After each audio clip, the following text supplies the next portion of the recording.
Good day, my name is Peter Lucas. I'm the assessor for the following course. The course name is Troubleshoot Basic Amplifier Circuits.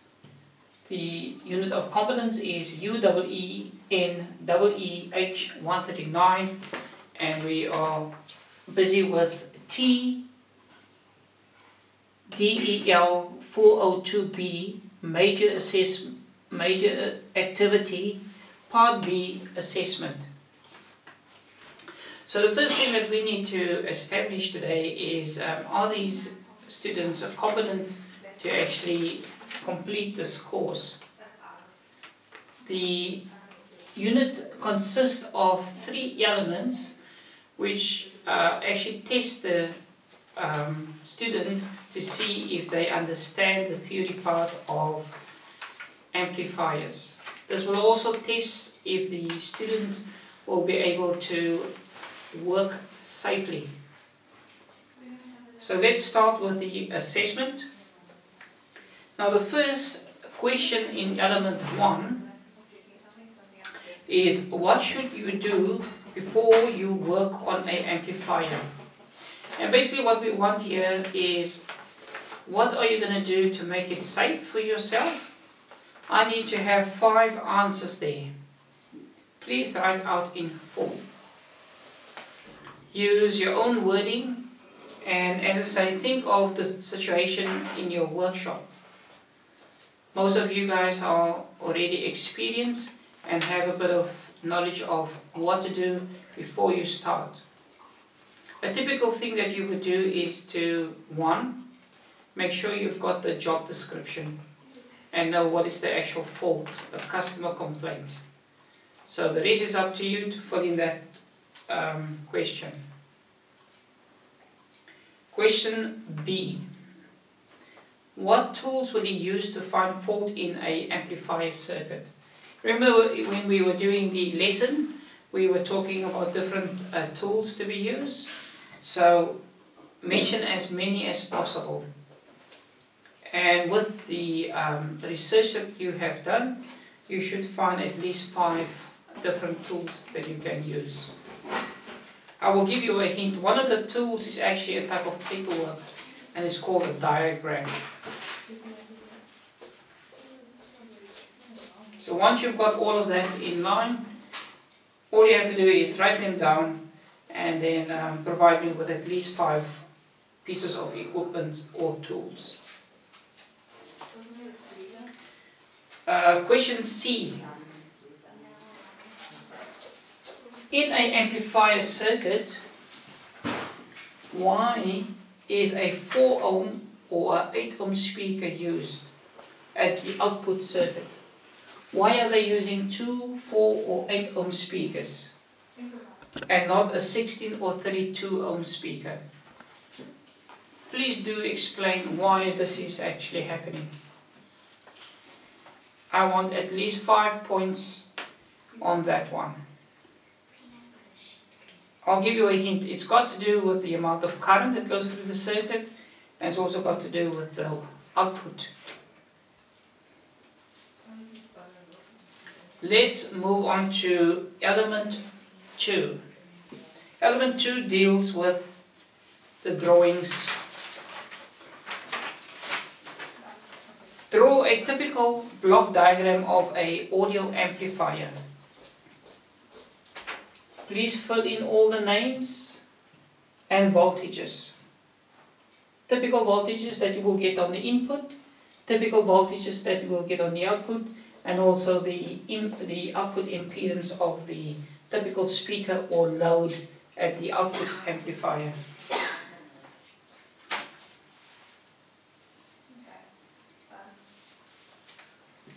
Element 2, question 2. What is the typical input voltage that you will find at the input circuit? So if that is 0, let's make it like this, comma 5, 1. So that's 1. How big is this signal that actually goes into here?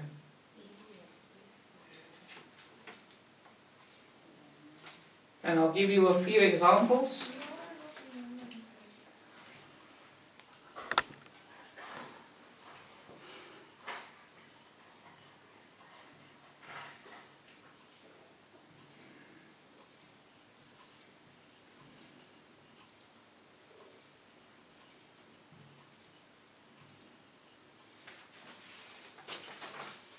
In your answer book you will find these examples.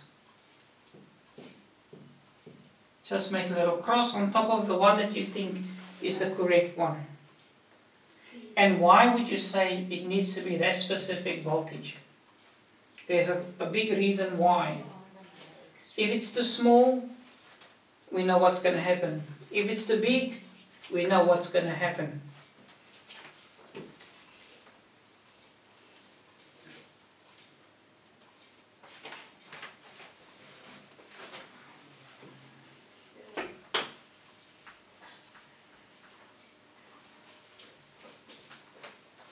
Okay, let's move on to the next question. Name 3 types of classes of audio amplifiers. We were talking about amplifiers and we had class and we had a number here. There was 1, 2, 3, 1, 2, 3, 4, 5, 6 altogether. Name 3 types of class amplifiers for audio purposes. So name a few of them for us. And the second part of that question is, which one is the best for sound quality? Which class amplifier is best for sound quality?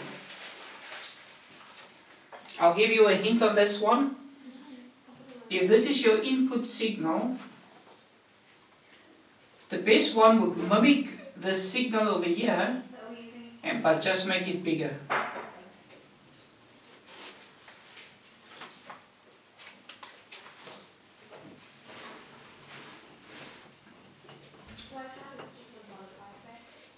Next question. Which class amplifier is the most efficient of them all? What is the definition of efficiency? Efficiency in amplifiers refers to 1, the amount of power that it draws, and also the quality of the signal. So that question is in 3 parts. The first part is, name 3 types of classes of amplifiers. The second part is, which one has got the best sound and which one has got the most efficient sound and quality. Okay, let's just take that off. Let's start doing some work on calculations. And I've got a few scenarios here for you. Okay, and we've got 3 formulas. We've got 3 formulas and we've got 3 calculations. You choose which one you're going to use. And the question goes as follows. If you use an 8 ohm speaker or load and the voltage across the speaker is 20 volts DC, what is the output of the amplifier? You have to use one of these to work out the wattage.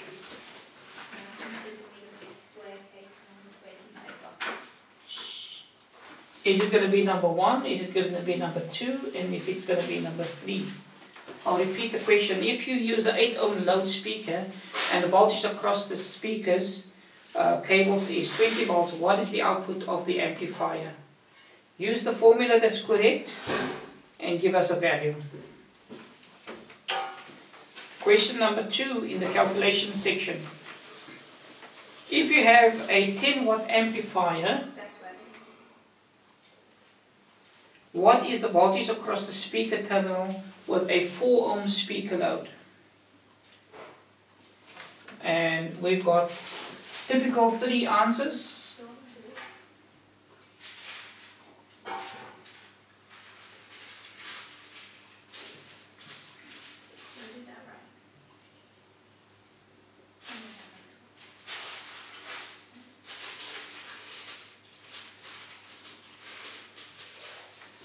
All you have to do in your answer book is just make a cross next to the one that you think is the correct one.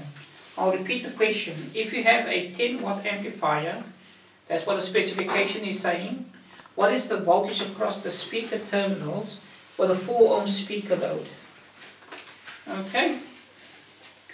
And let's go to the last question in the calculation section. If there is a 6 amp, okay, I'll demonstrate this one for you. So there's your speaker terminals.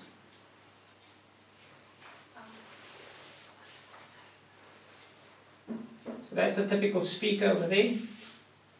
So what we do is we break this wire and we put a amp meter in there. So what we've done is we've broken the wire, so we look at the amp meter there. And we've got a voltage meter across here as well.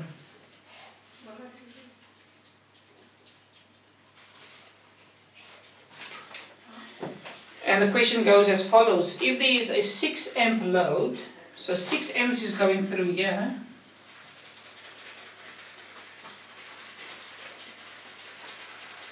if there's 6 amps running through the speaker of 8 ohms, that is 8 ohms,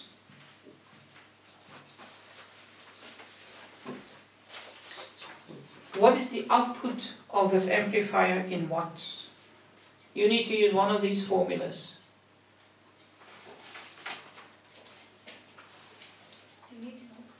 Now we've got 2 little diagrams here. Here's one diagram and here's another diagram. They represent a certain fault in an amplifier. Now draw a diagram showing 1, crossover distortion, and also mention what is causing it. And 2, draw a little diagram showing clipping and also explain what is happening in that circuit. So one of these 2 is clipping and one of these are crossover distortion. So there's your typical input signal. There's your typical input signal. And there you can see there's a distortion there, there's a distortion, there's distortion. Which of these 2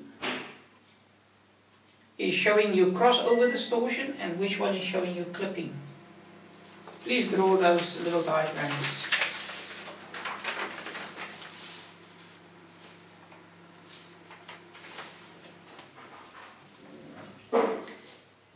Element 3. In a small little paragraph, please explain to us what you do with a television or any electrical appliances, amplifiers, microwaves, before you return it to a customer. Write a little paragraph about it, and the 2 objectives in there would be electrically, what would you do before you return the electrical appliances to the customer, and also talk about what you would do when it comes to being neat about your product that you've just repaired. Write about 10 sentences to explain your answer. This assessment was for troubleshoot basic amplifier circuits and it was an online presentation. Thank you for listening and I hope to see some good answers when we return.